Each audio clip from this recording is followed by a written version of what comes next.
امام دار الہجرہ امام مالک ابن انس، ایک واقعہ اس پر بھی عرض کر دیتا ہوں، کتنے بڑے امام تھے۔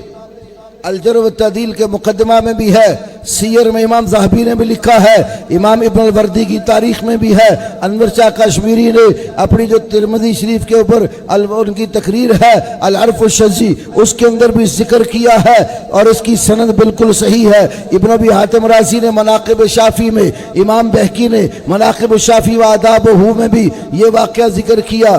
امام ابن ابی حاتم رازی عبداللہ بن محمد بن الحکم سے روایت کرتے ہیں، وہ بھی ثقہ محدث ہے، ان کی توثیق خود الجرح و تعدیل کے اندر ابن ابی حاتم رازی نے نقل کی ہے۔ وہ امام شافعی کے شاگرد ہے۔ امام شافعی رحمہ اللہ کو ایک دن امام ابو حنیفہ کے شاگرد محمد بن حسن شیبانی کہنے لگے، یہ محمد بن حسن شیبانی کوفہ چھوڑ کر حدیث پڑھنے امام مالک ابن انس کے پاس مدینہ میں تشریف لائے تھے، امام ابو حنیفہ سے بھی پڑھے ہوئے تھے، امام مالک کے پاس بھی پڑھ رہے تھے، شافعی بھی امام مالک کے شاگردوں میں سے تھے۔ امام محمد نے امام شافعی سے کہہ دیا، آپ یہ بتائیں تمہارے صاحب امام مالک بڑے عالم ہیں یا ہمارے صاحب امام ابو حنیفہ بڑے عالم ہیں؟ امام شافعی بڑے زیرک اور دانا قسم کے فقیہ اور محدث تھے اور کمال کے مناظر تھے۔ فرمانے لگے، محمد انصاف کی روح سے بات کرنی ہے؟ کہنے لگا، ہاں انصاف پہ بات کریں۔ کہا، تم خود قسم اٹھا کے بتاؤ دونوں اماموں میں سے قرآن کا بڑا عالم کون ہے؟ امام شافعی نے قسم ڈال دی امام محمد پر کہ تم خود قسم اٹھا کے بتاؤ قرآن کا بڑا عالم امام مالک ہے یا امام ابو حنیفہ ہے؟ امام محمد بن حسن شیبانی نے قسم کھا کر کہا، امام ابو حنیفہ سے امام مالک قرآن کا زیادہ علم رکھتے ہیں۔ امام شافعی نے کہا، اچھا حدیث کے بارے میں بھی بتاؤ، حدیث میں دونوں میں سے بڑا امام کون ہے؟ امام محمد نے پھر قسم کھا کر بتایا، حدیث میں امام مالک امام ابو حنیفہ سے بڑے عالم ہیں۔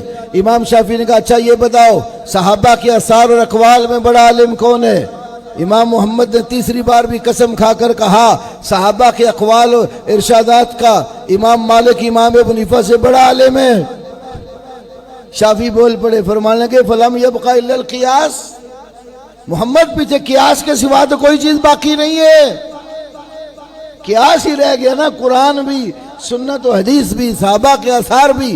والقیاس لا یکون الا علی هذه الاشیاء، قیاس تو صرف انہی چیزوں پر ہی ہوتا ہے نا، یا قرآن پر یا سنت پر یا صحابہ کے اثار پر۔ فمن لم یعرف الاصول فعلی ای شیء یقیس، جس بندے کو اصول کا علم نہیں ہے وہ قیاس کس چیز پر کرے گا؟ تو امام محمد نے قسم کھا کر بتایا کہ امام مالک قرآن میں، حدیث میں، صحابہ کے اثار میں امام ابو حنیفہ سے بڑے عالم ہیں، لیکن اتنے بڑے عالم ہونے کے باوجود یہ مسئلہ علم نہیں تھا کہ چھوٹی انگلی کے ساتھ پاؤں کی انگلی میں خلال کرنے کے بارے میں کوئی رسول اللہ کی حدیث ہے۔ آج ہمارے مزاج، سوچیں، فکریں بدل گئی ہیں۔ کسی کو کوئی بخاری مسلم کی صحیح حدیث میں سے کوئی حدیث سنا دو جو اس کے نقطہ نظر کے خلاف ہو تو کہتے آج تمہیں یہ حدیث ملی، امام ابو حنیفہ اتنے بڑے عالم تھے، فلاں مفتی اتنا بڑا علامہ ہے، اس کے علم میں نہیں تھی یہ حدیث۔ بھئی امام مالک امام ابو حنیفہ سے بھی بڑے عالم تھے، لیکن یہ حدیث ان کے علم میں بھی نہیں تھی۔ شاگرد نے کہا، عبداللہ بن وہب نے، عندنا فی ذالک سنت، امام صاحب ہمارے پاس اس مسئلے میں ایک سنت رسول موجود ہے۔ امام مالک کہتے بتاؤ وہ کیا ہے؟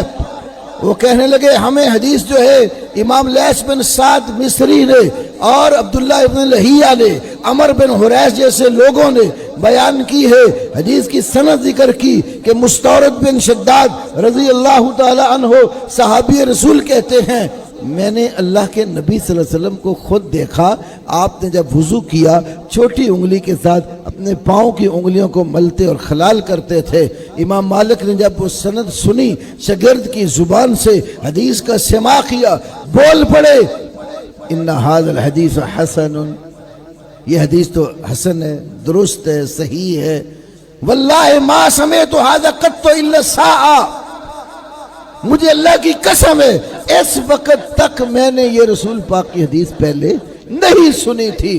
امام عبداللہ بن وہب کہتے ہیں، اس کے بعد جب بھی امام مالک سے یہ مسئلہ پوچھا جاتا فَقَانَ يَأْمُرُ بِالتَّخْلِيلِ الْأَصَابِعِ، وہ انگلیوں کے درمیان خلال کا حکم دیتے تھے۔ پھر نہیں دیکھا مدینے والوں کا عمل ہے یا نہیں ہے؟ جب نبی کی سنت اور حدیث مل گئی ایک شاگرد کی زبان سے، پھر اہل مدینہ کو بھی نہیں دیکھا۔